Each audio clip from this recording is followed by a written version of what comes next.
Hello everyone, it's Roidman. Welcome back to Splatoon. Last time, we dealt with some octolanes, and now this time, with all the zapfish collected in this area, we'll be going on to the next boss, who is called... If I can get up here. Oh my goodness. Burst bombs, help me out here!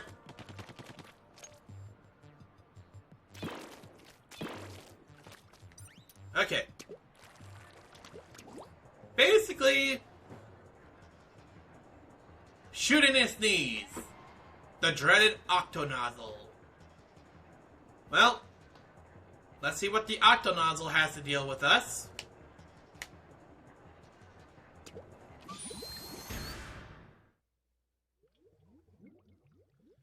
Now the thing is, this boss plays a little more differently than the last boss. As you can see, we do have some cover for us as well. So, what do we have to deal with here? Well, before you move, ink any territory around you. This will be important. I recommend that you do this with any kind of boss battle you have to do. Even if you have to throw like a bomb. But yeah, this should be enough territory for me to work with right now, so...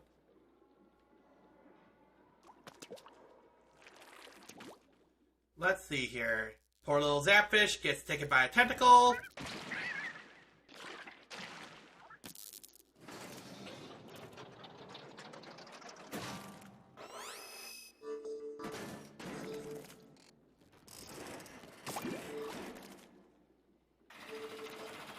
Say hello to the Octonozzle. What does it do? It shoots ink balls at you. What do you have to do?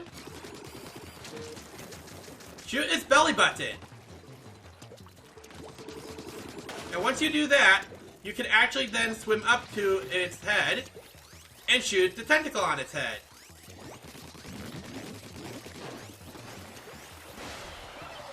Now keep in mind, every time you do take...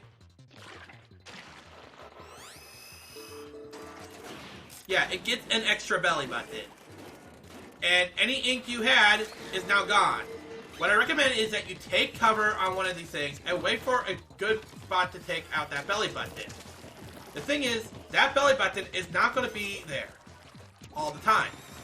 It'll be there.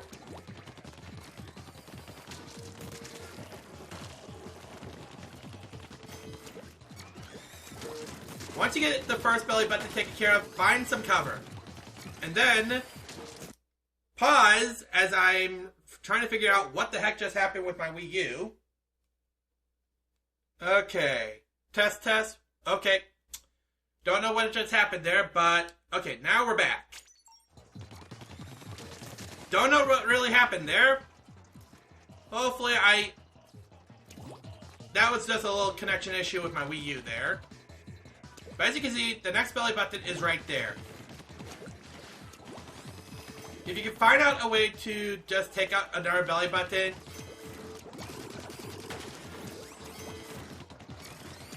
your goal is to take out each belly button. If you take way too much time to take out the belly buttons, then it's going to restore it. As you can see, we've taken out 2 belly buttons, which will allow us to basically jump over here and get out of dodge.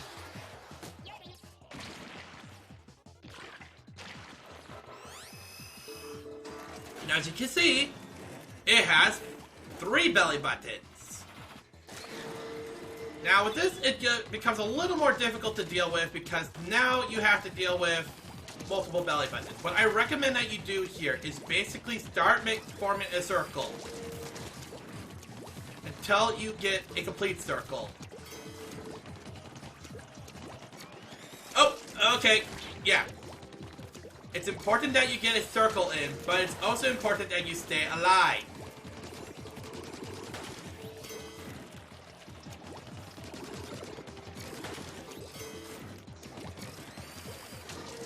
Okay, take out that belly button, then take out this belly button. I don't think they're actually belly buttons, but it does seem a little bit amusing that I am taking out his belly button. Shoot it very quickly because you only get a limited amount of time. And I believe that takes out the boss.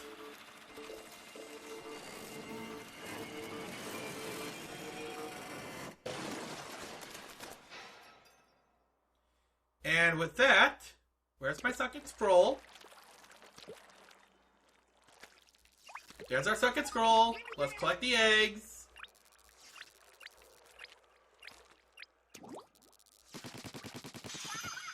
And let's grab ourselves a Zapfish. Shit in the seas, the dreaded Octonozzle.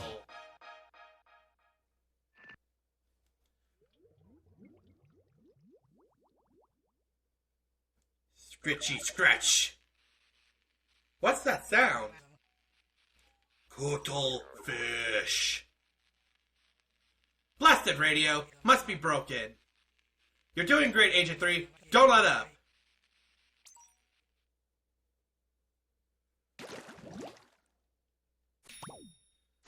Anti-octopus weapon blueprints. Designer, Amosius Sheldendorf. Ammonites, Booyah Base, first floor, Inkopolis. As you can see, we have access to a new weapon!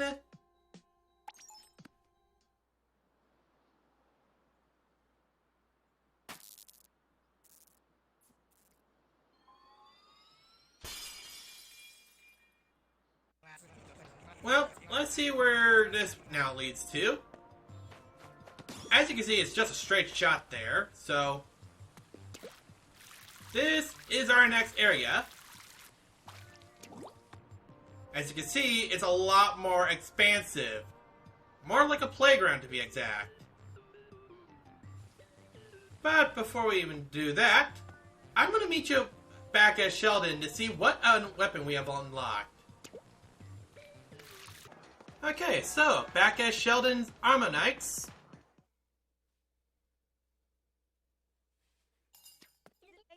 Hello, hello, what kind of weapon are you in the market for? Wait. Are those some of my grandpappy's long-lost blueprints you have in your possession?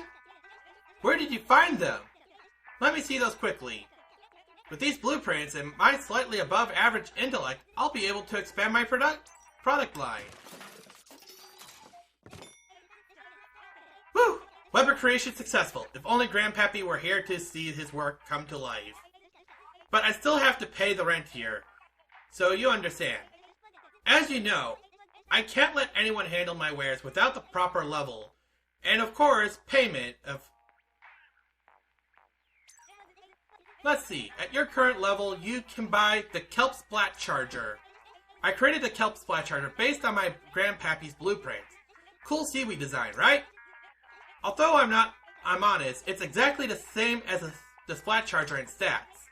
But this set comes with the sprinkler to ink hard-to-reach locations while you hold strategic positions.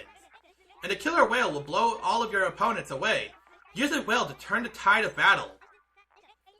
It seems our level isn't high enough to wield some of my magnificent weapons. Please return once you're fresh enough to give them a lovely home.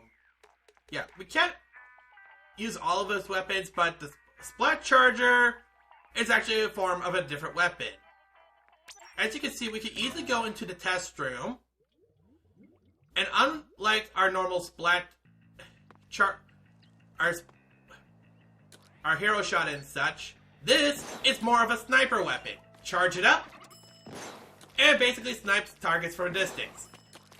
One drawback is, usually you have to have range here. If you get overwhelmed, you are not going to be able to just ink your way through, because you cannot just shoot rapid. You can shoot rapidly, but you won't do much damage here.